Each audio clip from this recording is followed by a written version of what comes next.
Hello, everyone. Welcome to the Short-Term Show special episode series on the high country of North Carolina. So we are going to be doing a 10-episode deep dive into everything you need to know about buying a short-term rental in this market. And we do have a few supplemental materials for y'all to check out over on our website. So any information that you need on pricing of short-term rental properties in this market, you can find it on our website at theshorttermshop.com. You can also find income data thanks to our friends over at airdna.com. You can find that on our website, again, at theshorttermshop.com.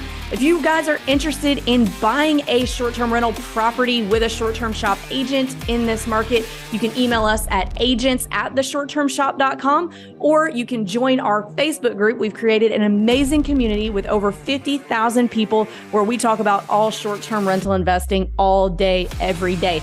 And you can join that. The name of the group is the same title as my book, Short-Term Rental, Long-Term Wealth. And we look forward to seeing you over there. Thanks, y'all.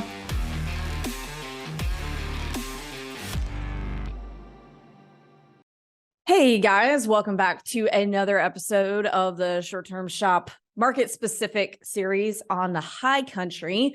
Today, we're going to be talking about common things that you are going to run into as you're managing a property in this market. So this is after you've already closed, you're up and running on the OTAs, and things that you might run into with guests or weather or, just common occurrences for the market. So I've got a pretty cool panel here today. A lot of familiar faces that you guys are very familiar with. First is Garrett Simmons. Garrett, you want to introduce yourself really quick? Yeah, absolutely. Avery, thanks for having me again. Garrett Simmons, broker on the short-term shop team up in the high country of North Carolina, that Boone, Blowing Rock, Banner Elk area, the northwest corner of the state. Have bought and owned short-term rentals up here, have helped a ton of people buy them, and it's kind of our bread and butter up here. So happy to be on the show and give all the insight I can. Thanks, Garrett. And next we have another familiar face, Joe Prilliman. Joe, introduce yourself for anybody who might not have listened to our other episodes yet. Absolutely. Hey, everybody. Joe Prilliman, real estate agent and real estate investor. Been in the game for a while now and absolutely love it. Specializing in short-term rentals and whatnot, and got them kind of across the state. So love the high country. It's a great little spot. And last but not least, we have Jay Lawrence. Jay, you want to introduce yourself to everyone. Hey, I'm Jay Lawrence. I am the agent over here in Western North Carolina, where I'm kind of on the other end of Garrett there. But yeah, investor and real estate broker over here in Western North Carolina, and really looking forward to doing some high country today. Awesome. So let's talk about some things that happen often that you're going to have to work around when you're managing a short-term rental in this market. So who wants to start? Who wants to throw out the first topic? I want to take the ball and run with it this time. All right. Normally, you're always going to deal with like the want to check in early and check out late type stuff. But I found specifically with mine up here, the one thing that shocked me the most was during ski season, everybody wants to drop their stuff off early and then get to the slopes. And so that has been something that I wasn't expecting of, okay, like we got everyone asking if they can do that. So that's just something to be prepared for. It's like kind of out of the blue, didn't see it with like my beach properties and whatnot. Sure, everyone wants to go to the beach, but they understand parking and waiting, but all these people want to get their stuff inside. So that was kind of an interesting little thing we had to deal with right off the bat.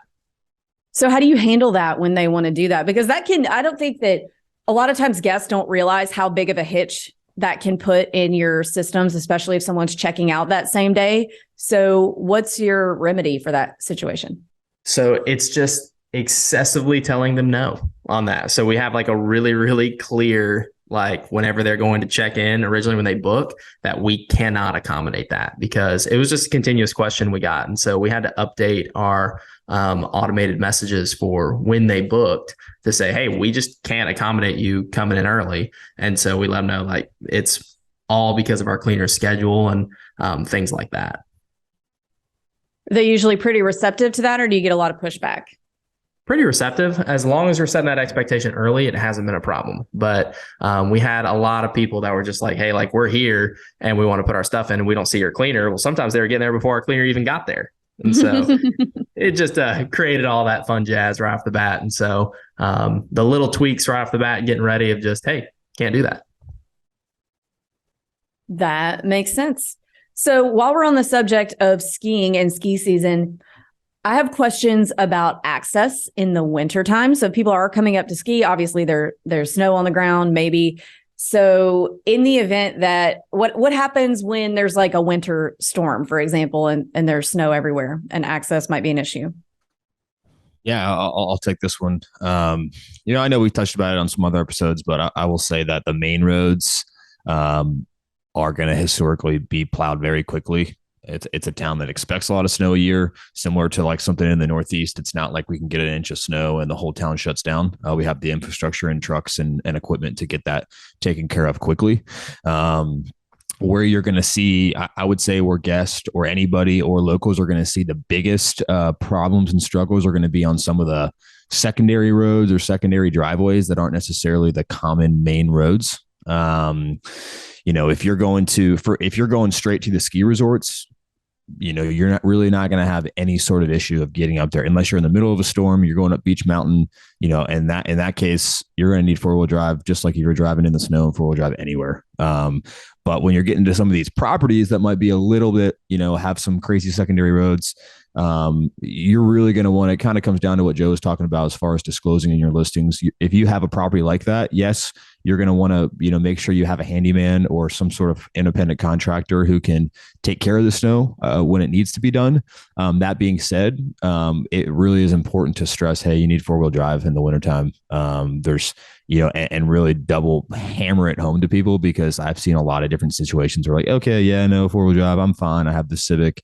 And then they call you and they're stuck. And, you learn that they are trying to get up a driveway with a 2-wheel drive sedan. And, now some people are crazier than others. You will kind of learn with, as far as guests, I know Joe had a situation where people were kind of timid about the thing, but his cleaners were getting in and out of it in their, sedan. So it really wasn't too bad, but, so there's that kind of line of being, trying to be accommodating and hosting, but also really trying to disclose and nail down, hey, you're coming in the wintertime, you're coming to ski and snowboard because there's snow on the ground, and expect to, have to drive through it. You will have some people that, know that, expect that, and that kind of adds to the excitement and thrill of them coming up to the mountains. Like, oh, this is cool. We're staying in this place, and it's like this adventure, 4-wheel drive. We're going to put some snow chains on and, to get up to it.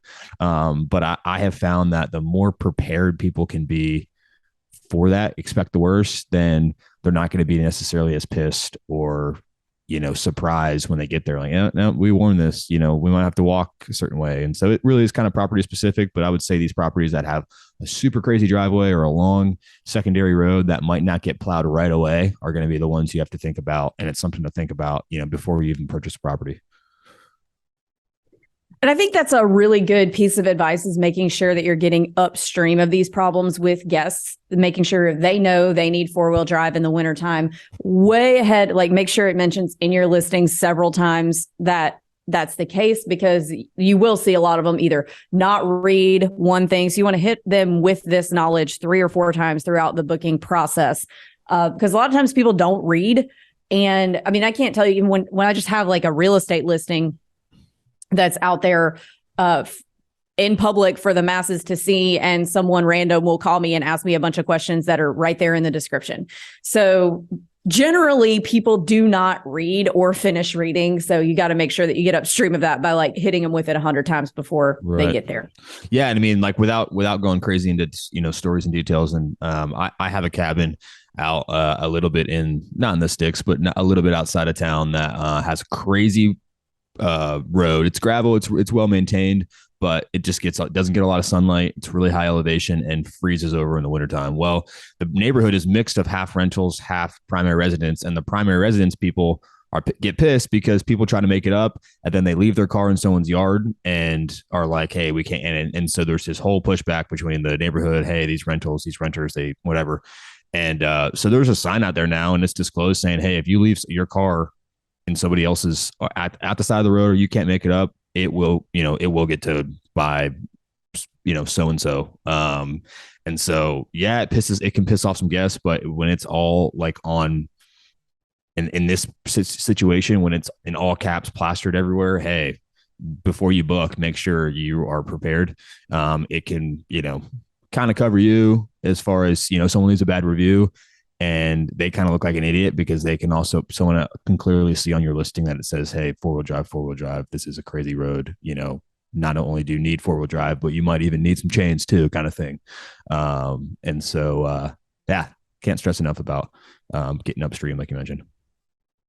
So how do you go about finding a person to either salt the roads pre-snow or get rid of the snow after it's snowed? Where do you typically find somebody like that? Is that just your handyman, or who does that? Is that a special person? I would say if it's not your handyman's going to know somebody. I would try to start with the neighbors if you have any. As far as, if you have a neighborhood that someone maintains the neighborhood HOA, and it's not necessarily, won't take care of your driveway per se with your HOA dues, but if you can get in contact with him, he's going to be right by your driveway. And so if you can try to pay him on a cost per, hey, I know you're taking care of the neighborhood, and can I give you $100 to do my driveway too? It's, I would start there. And from there, just kind of asking around. There's a lot of, there's even some college kids that I had friends in college that would hook a plow onto their front of their 4Runner in the wintertime and try to make a buck. You can go on Craigslist, Facebook Marketplace. Facebook Marketplace is huge up in this area just because there are a lot of college kids that if you want, need kind of cheap labor, come to get trash out of your house, or, little odds and ends, odd jobs. There's a lot of college kids that will do stuff like that. So yeah, I would start with the neighbors and then kind of work around and, maybe talk to your handyman and try to find somebody. I know up here in Western North Carolina, there's people that are just on standby. As soon as they hear that it's about to storm or snow, man, there's people in their individual trucks ready to go. So, there's plenty of options, I think, for getting that done. And your handyman could salt your driveway as well. So, Right. I think another big thing too that can scare a lot of people that are investing up here or down in a mountain market, is that people really expect, at least up here, the labor, the contractors, the work, like you're typically not going to deal with someone that has a website, maybe not even an email address. There's a lot of just like good people, good labor, but it's not necessarily the traditional way that we're like, I know in a world where we're trying to automate everything, we're trying to be like tech this, remote this. It can be there's a little bit of trust in being like, hey, I know this guy. He's only going to answer. He might only answer his phone during the hours, and I might have to call him instead of email him, or text. He doesn't answer text or whatever it is, and he's going to be reliable. But you kind of have to adapt to the communication of some of the local people, and it's not necessarily like, hey, you can't go on TaskRabbit like you might be able to do in some of these other giant markets where everything's automated and everything's a little bit more easy to do. And so that can scare a lot of people initially. I think when it's like, oh man, I need to make sure I have this, and this. And it's like, there's people up here. You just kind of have to be, you have to kind of adapt to the style and, how everything kind of works up here, and not necessarily try to come in and be like, hey, I'm this out of town investor, and this is how this is going to be, et cetera. Because there's a lot of locals that will take care of you if you do them right, and are kind of like, you're not coming into town like you run the place. On the place, yeah, exactly. Not coming in being like, I'm here to revolutionize this market. I've seen investors have that attitude before, and typically what happens is they learn that, okay, no, I'm actually not going to be able to do this. And then they adapt to the market. So that's a really good, lots of good tips there. So something different about this market than a lot of the markets that we operate in is that there's that pool of college kid labor for odd jobs. So like a lot of other markets, there's not a college right there. So that's definitely a pro tip. And then also, adapting your style of communication or your style of work to the market and not trying to make the market fit what you do. So all really good tips. So is there anything else related to weather that we have to manage in this market often? So before we move on, so like frozen pipes, do we have to tell our guests to drip the faucets, anything like that in the wintertime? 100%. If it's going to be extremely cold, make sure that you've got good insulation, you've got your pipe warmers set up across the board. And it also depends on the type of construction you have and how old the building is. But being prepared for something like that is just, it's crucial here whenever you're going to get into some of those colder temperatures that come through in the winter. Yeah, in Western North Carolina, we don't get super cold, but we did have that -1 snap that came through here. It's always a good idea to mitigate that and have that in place. Better safe than sorry kind of thing. But yeah. Yeah, I would say, this year around Christmas, same thing. I think everyone kind of got it. We got it super bad once every maybe 5, 6, 7 years. We'll get a crazy freezing like that where I know Joe's pipes froze and there was people in the unit, which is, crazy unheard of. Typically you have, you hear about pipes freezing with someone that, the house has been vacant for a little bit. But when temperatures get -20 degrees, which they did, with wind chills even more, then it can be -20. Yeah, I think it was negative. Joe, is that right? It was like -20. 100%. It was terrible. Oh my God. Like -20 with like -40 wind. Something crazy. I mean, something astronomical that obviously we're not. I mean, it was horrible. It was on Christmas Eve. Yeah. The best Christmas Eve I ever had. I got to drive up there and try to unfreeze people's pipes because couldn't get anybody to work on Christmas. We only got -3 over here, but I had a listing that the pipe bust in the house, and that was fun.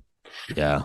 Yeah. So, I mean, it's definitely something to think about. I would say on a normal winter, up here, a lot of the second home vacation homes, people will turn their water off when they're not here. Obviously, I know it's a little bit, like my parents, for instance, my mom has seen enough horror stories. She has it in her checkout instructions to her guests to turn the water on and off. And then the cleaning lady will turn it back on. Sometimes people do it. Sometimes people don't. But depending on how easy, if it's a condo, sometimes the water shut off is super easy in a closet. And it's a good habit to get people into just turning the water off. If it's an easy water shut off, obviously that's not possible in every scenario. Or if your cleaner can do that, they can make sure the water is on and off. That can be, again, a precaution that I have some clients do and some clients don't. I feel like that's sort of getting in the territory of like people being like, the Airbnb host made me mow their lawn. So does she ever see pushback on asking people to turn off the water? No, she doesn't, which kind of surprises me. I mean, this is the same. My mom kind of functions a little bit different than most people because she controls her property a little bit more. But I mean, she I guess discloses it. Hey, you're gonna have to turn the water on. It's right here. Again, it's a condo, so it's super easy. It's just like it's in a closet, and so. Yeah, the only thing that can be a little bit if it's hot water, then if they want to take a shower immediately, again, it really kind of depends on your property. But in those instances, like in the wintertime, it's really nice to have the water on and off, even if you have 2 or 3 days between your guests, especially like that in the wintertime where you might have a slow week or you have a weekend and you have 4 or 5 days between your next guest or in the spring or whatever. Yeah, I guess there's 2 philosophies to it, but it's just kind of how much you want to cover yourself. Awesome. So let's move on from cold weather. What are some other things? So here's a question. What do you do about trash removal in this market? Does the trash man come or does your cleaner take it or how does that work? Yeah, great question. I don't think we might have even skipped that in the expense pod. But so typically up here, again, similar to well and septic, majority of properties, unless they're in a condo complex, you're going to be responsible for your own trash. I've seen people do it a couple different ways. There is a private trash company called Vixter. And there's a couple of them, I believe, that will basically come on a subscription basis and come get your trash just like a city trash will do. They have it looks like a trash truck. For all intents and purposes, it's just like the trash man at your, urban city sewer, except your taxes aren't paying for it. You got to pay for it monthly. Typically it's $50 to $100, depending on the size of your property or how much trash you're having. So that is an option for people. So I know some clients, if it's a smaller property, if they have a good relationship with their cleaner will take the trash and they'll take it to the landfill for them. That can sometimes be an option as well. I kind of get back into the weeds of what you're talking about of guests, cutting the lawn for you. Some people will make sure that the guests take the trash out at least to the trash bin. That can sometimes still be a slippery slope because if you don't have bear-proof trash cans, your trash cans will get torn up by bears, and then it's a huge mess. So if you are going to have guests take your trash out for you to a trash bin, definitely make sure you have it's in some sort of cage or some sort of bear proof container, not just a trash bin outside, or else, you're better off them just leaving it in there and having their cleaners take care of it. So as far as the immediate thing, that's how a couple different people do trash. I have found that the time where the cleaner can get it is maybe like if you're in a condo where they have a communal dumpster that's part of the HOA. The cleaner, it's a little bit easier for the cleaner to just get the trash and throw it in the dumpster on their way out, and that's a little bit something easier, and you don't have to put that on your guest. But private trash companies and/or cleaners, a mix of it, but definitely keeping an eye out for those bears. And it sounds crazy, but they're all over the place, especially in the summertime. Oh yeah, Joe, what's your experience? Same thing. I've got the bear traps out there to not bear traps, but the bear traps. The bear traps. That'd be crazy. But no, I've got the individual bear cages for the trash cans and whatnot, and we pay the local company to come pick it up. And they're actually required in my HOA because we had such a problem with people coming through. And so kind of like you mentioned early on, getting above stream, like getting ahead of all these problems that are coming through, it's about setting those expectations. And so we got to the point where people are having trouble getting into the cages to like put the trash. And so I heard this on I think it was Management Monday, actually, where they were talking about Luke was doing this new thing where he was sending out videos of how to do it. And so we went through and we took videos of our driveway, of exactly how to get there, how to open the bear cages, how to do all this cool stuff, and did it as unlisted YouTube videos with links in our check-in instructions that go automatically. And so that changed the game like crazy for us from just a operations standpoint. So it's not common for the cleaners to just take the trash in this market.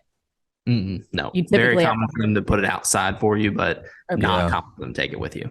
Yeah, okay. I mean, it just kind of all depends. Yeah, I mean, if I've seen it in some of the smaller properties. I mean, Joe has 6 units altogether. So if a cleaner's coming to turn over, 4 or 5 units, they're not going to put 4 or 5 units worth of trash in their, Honda Civic. If someone's just cleaning one condo or a small house and there's one trash bin, you might be able to find a cleaner who's like, yeah, I can do that. Or the dump when the trash area is literally a mile, half mile away from the property. It really kind of all depends on where your house is, size of your house, and who's doing it, and what your cleaner, yeah. So not necessarily 100% of the time. Not saying it's completely uncommon, but it really just kind of depends on your property. All right. And what about if you have a hot tub? Do the cleaners typically take care of hot tub cleaning and light maintenance, or do you have to hire a separate person? Yeah, I have found. I know we've also touched a little bit on that in some other pods. Some cleaner, it really depends on your cleaner. Some cleaners have worked with hot tubs, some don't.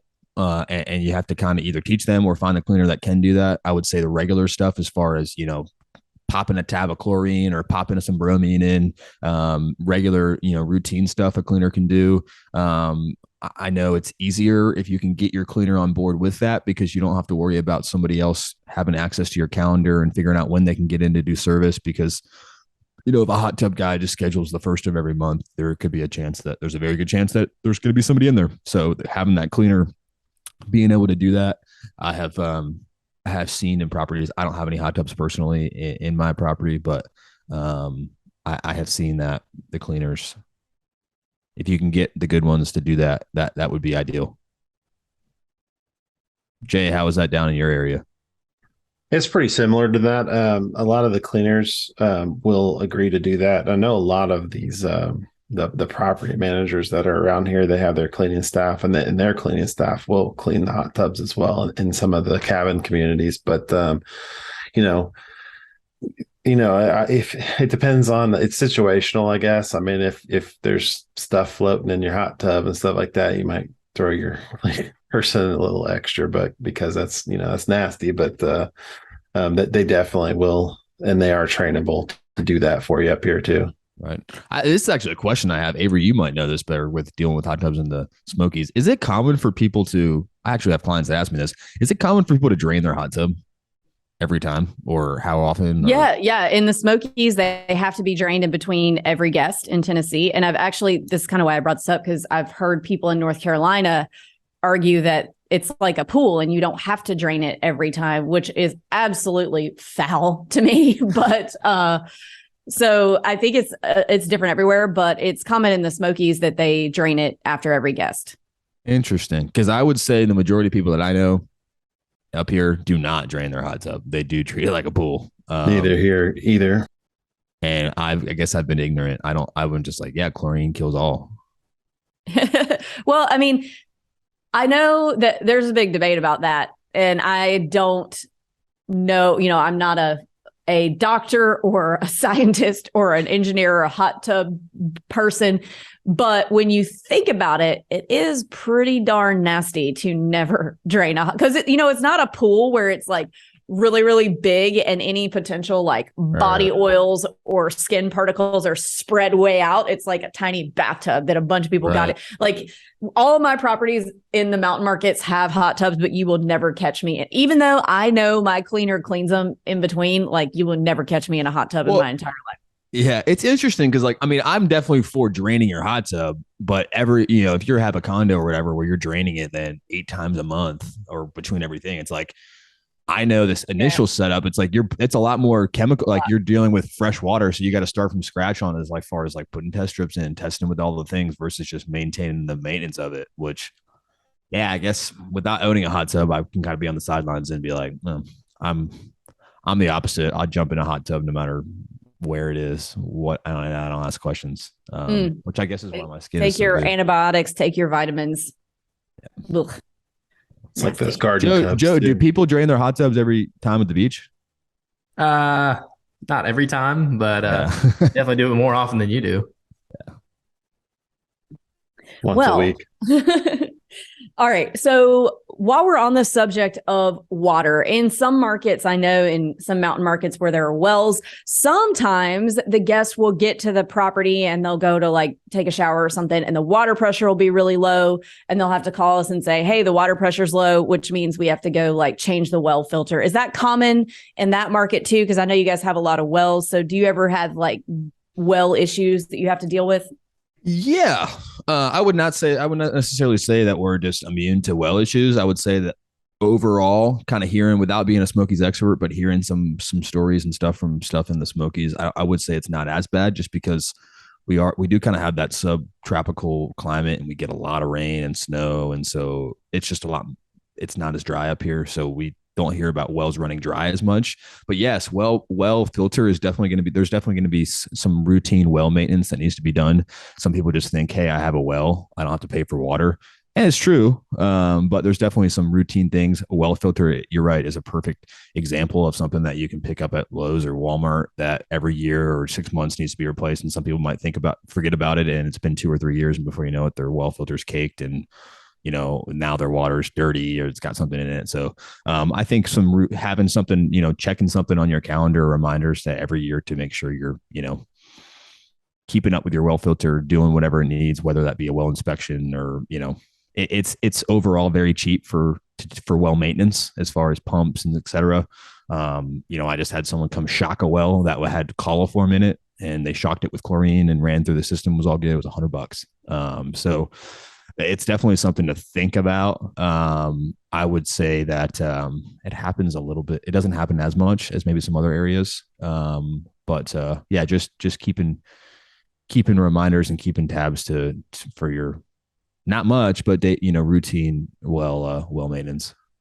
Do you have a lot of shared well agreements up there? Because I know we do here, and that it's very important to know the guy that the guy's number that the well is actually on his property who maintains it. So, yeah, absolutely. Kind of figuring out there is always on a shared well agreement. There's always going to be a well president or who's in charge of taking the well. Typically, it's the person whose well is president. On. Yeah, I actually am the well president now. I have a shared well with a neighbor that I drilled, and so.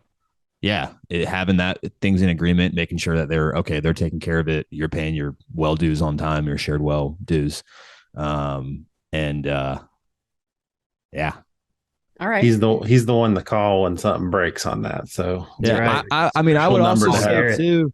I would also say too. So like up here, there was only about 1.5 companies that will drill a well. So like if you have a well drilled, there's like a monopoly. It's Dewey Wright, and typically when you're buying a house, you can call do we right and be like, hey, did you drill this well? And they'll be like, yeah. Or if it's a shared well in a neighborhood, they're like, yeah, we drilled that in the 85 and it only brings in 2 gallons a minute.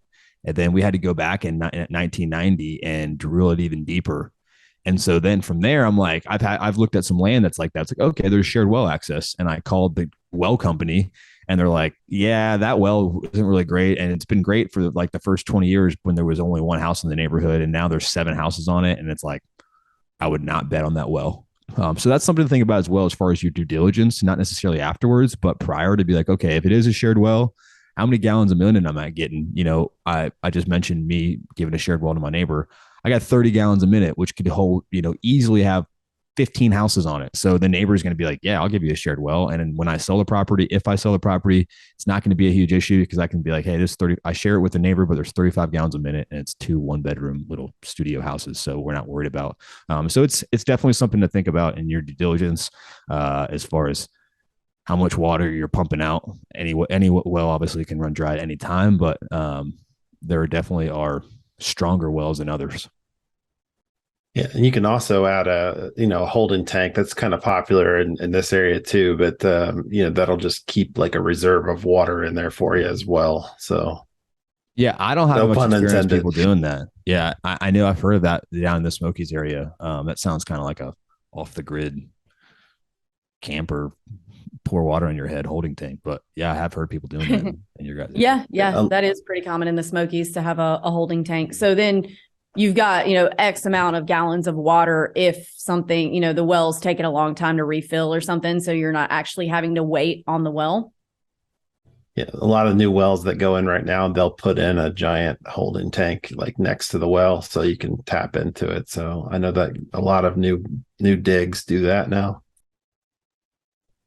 Awesome. All right, let's move on from the well thing. Let's talk about wildlife and pests. So we've established that you have bears. You have to keep, you can't just have trash outside because the bears will come get into it. And when a bear gets into your trash, it's not like, okay, they made a mess of about, 4 square feet. It will be all up and down the hill. You'll never be able to get to everything if you're on a slope, and they will keep coming back. Once they find it once, they'll keep coming back looking for it. So we know you have to have either bear-proof trash cans or just keep the trash inside. Is there anything else in terms of large mammals or reptiles that we have to worry about before we get into the insects? Oh, Avery, let me tell you about my groundhog. What? My gosh. He lives under Unit 1 at my property, and he's popped up on like 3 reviews so far. But I have the largest groundhog on the face of this planet underneath this house. And I have personally gone and tried to get this guy, and he's Houdini. He's gone every time. And he digs these massive holes underneath my crawl space, and then he just takes off. I mean, I'm going to get him one day, but he's massive. I can't keep him out. It's like the gopher from Caddyshack. But the funniest thing is that we're like, I remember when Joe, closed, and I was like, dude, you got a groundhog living under your property. How do you even know you have it? I would not know. I've seen it. Because he's in the reviews. Because I was in there. I don't even know what a groundhog. So it's funny because there's this fat groundhog. I'm like, I've seen this thing, whatever. I'm like, all right, this is a problem. We got to figure out how to get rid of this. But then you see a review and it's like 5 stars. The wildlife here is amazing. I could sit on my back porch. I even saw I saw deer. I even saw a groundhog like swarming around, and so it's like become an added amenity. There's like a groundhog. You're making money off him now. I don't know if he's an amenity. I still don't like him. But yeah, we have groundhogs, we've got deer, we've got all the classic wildlife, and it does show up. Back to the groundhog. What does a groundhog do to why does he have to go somewhere? Oh, I don't know. I mean, that's a great question. I don't think trying to like he's warm. It's not like he's like chewing through the wires or anything. I mean, I guess if he did, not that we know of. We're trying to keep him from doing that. But yeah, deer's super popular. I like up on Beach Mountain, a bunch of the property owners feed the deer, so they run around like they walk around just like dogs. They're not scared of anything, which is I guess kind of cool to some people. I think. Do you have elk out there? We have elk here, and they're like deer on steroids. Yeah, we used to. They're reintroducing them. I haven't seen one up here. They're supposed to be floating around up here. I would love to see them. They're kind of like my spirit animal. I love elk. Well, they're definitely here. Bears are there. I mean, bears. It's hard to really stop this. I had a client whose bear went through someone's car that was unlocked, and left, and the guests came out the next morning and all their doors were open, and we're like, nothing's stolen, but just so you know, and they checked the camera and the bear had gone through the car. So make sure your guests are locking their car and not keeping. Oh yeah, and even if you don't lock it, don't leave food in there because they can still smell it, and they'll try to get in even if they can't. Yeah. So yeah, bears. They'll do everything. I would say, yeah, the groundhogs, the deers, and then pests and insects, which I guess the plethora of squirrels. What do you have? Do you have a lot of mountain lions out that way too? What? We do have mountain lions. They're not as common. I've never seen one in person, but hyenas. We have. You do not have hyenas. Those are in Africa. Is it coyotes or hyenas? We have coyotes. No, those are coyotes. A hyena? What the hell are you talking about? Yeah, I know. They might be hyenas. I've seen Lion King. Yeah. Oh, they yell. No, coyotes. We got coyotes. Yeah. We do have mountain lions. I have had friends that have seen them, like hunting, and like out in the woods. I have never seen one, but well, you just destroyed your credibility saying you have hyenas. Yeah, really.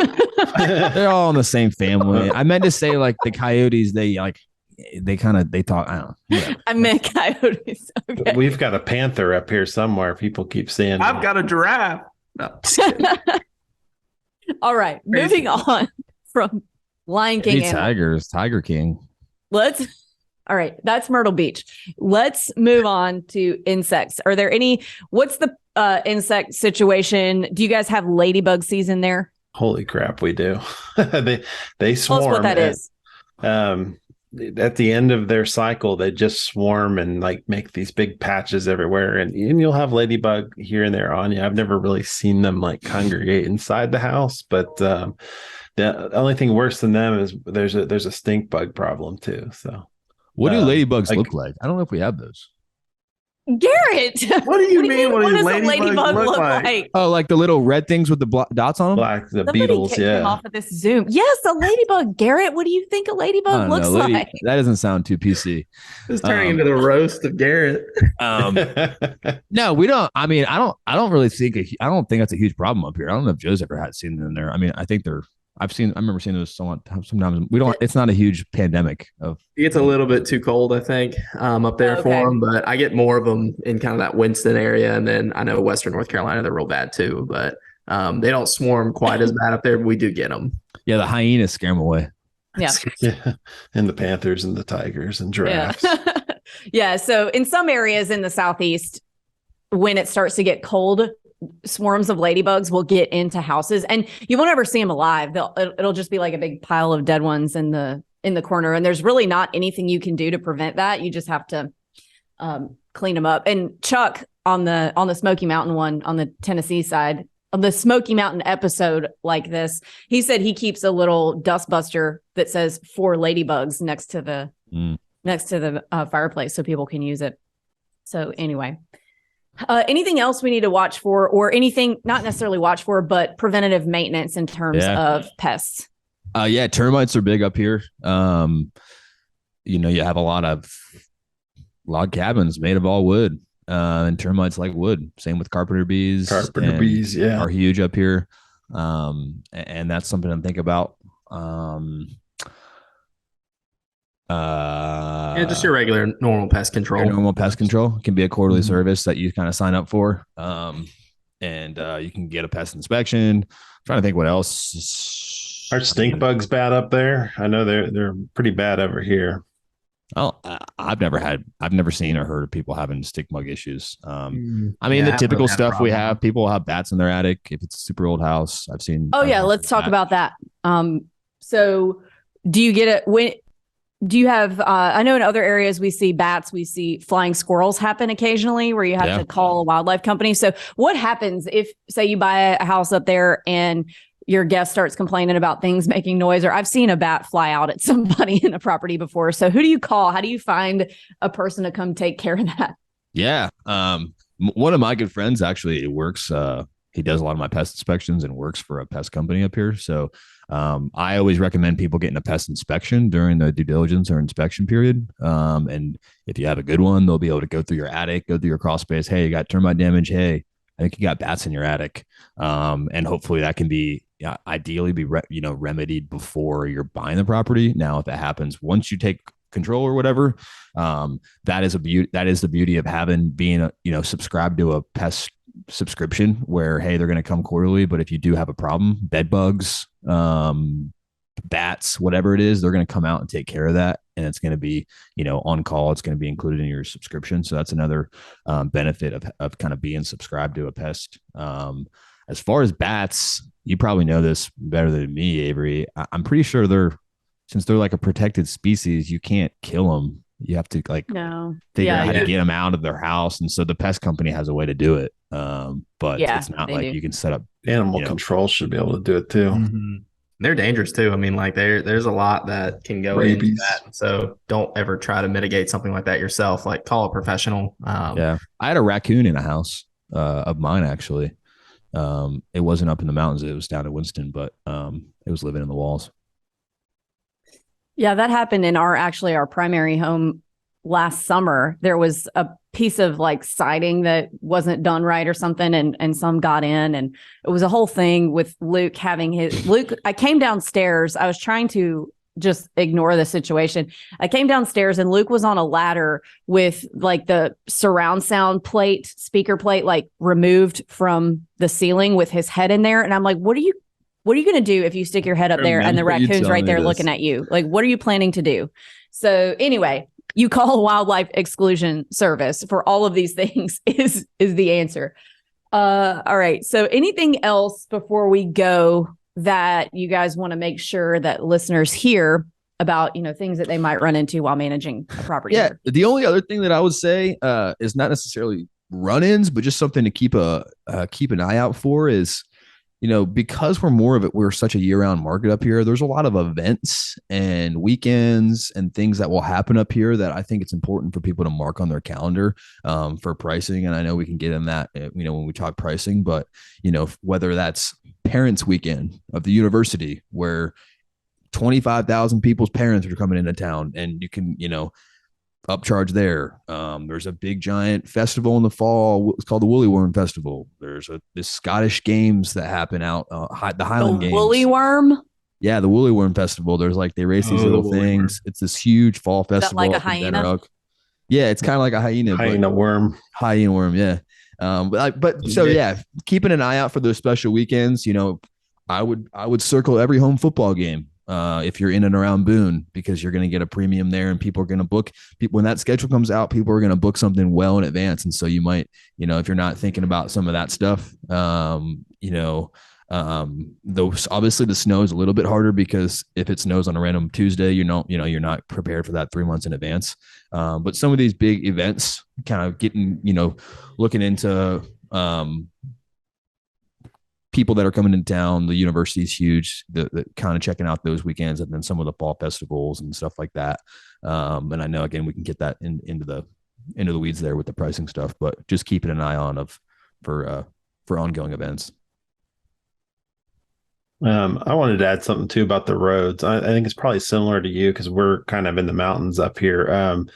If you have a property that it's not paved and it doesn't have like a road maintenance agreement, you are on the hook for like fixing your own gravel and stuff on your driveway and keeping your own stuff maintained. So if there's no road maintenance agreement that you're part of, that's going to fall on you to keep your drives and everything clean and clear. Yeah, great point. Yeah, and I will say, to add on to that, it's kind of a double-edged sword with gravel. I know some neighborhoods and roads will have gravel on purpose because it's better. It's harder to plow, but it's better traction in the wintertime. So it's not just a slick sheet of ice. When you do have snow, you can get through the gravel more. That being said, when it does get plowed a bunch of times, it does need to be regraded. Maybe not once a year, maybe 2 or 3 years. So if you do have a long gravel driveway, you might be a little bit better as far as traction, but you definitely want to be budgeting exactly what Jay's saying.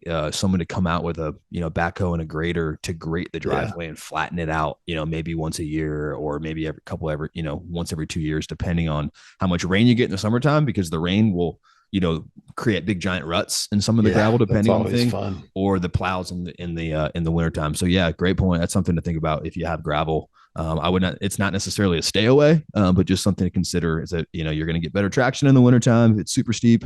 But there's definitely going to be some ongoing maintenance with a gravel road or driveway. Yeah, there are pros and cons to it. And typically I know the maintenance men up here, they can go get a truckload of gravel for you and kind of gravel that out, fill in spots. You might have to hire somebody to come grade it, but we get a ton of rain here too. So that's a good point. And we do get those ruts as well. So yeah, I got one more random little piece, but if you have propane and you have like fireplaces and whatnot, most people can't figure out how to turn those on. And so go ahead and take a video of you lighting the pile light and turning the fire on for them. We get that question all the time. Yeah, we switched all of our gas fireplaces to electric because there's so many people that don't realize that the pilot light is supposed to be on and blow it out, or they can't figure out how to do it. And it just made us really nervous with thinking that someone's going to turn the gas on and not be able to figure it out and blow themselves up or kill themselves in some other way, maim themselves. And then also just the continued, we blew the pilot light out and we have to call somebody to come do it. It just became too many things. So we switched everything to electric, which, of course, that has its own set of problems. It's not going to heat the house if the power goes out like a gas fireplace would, but it looks ugly. Well, these are not bad ones, but yeah, nothing looks as good as a real wood fireplace, but this is not about what I would want in my house. It's about how little of a pain in the ass can it be for me. Right. Yeah. All right. Anybody got anything else before we go? I think I'm good. I would like for everyone who's listening to know that Garrett just put in the chat of our Zoom right now an article about a man that ran into something that looked like a hyena in this area. So feel free to do your own research there. North Carolina man reports encounter with hyena-like creature. It should be Florida man, though. Might have been me. Might have been me. So I think I'm going to compete in those Highland games too, Garrett. I think I can throw a caber. Throw your kilt on. Let's go. Let's go, man. All right. Well, if y'all want to buy a house with us in the high country, email agents@theshorttermshop.com. Or if you just have questions, want to learn more, join one of our weekly calls at strquestions.com. Thanks, guys. Thanks, Avery. Take care.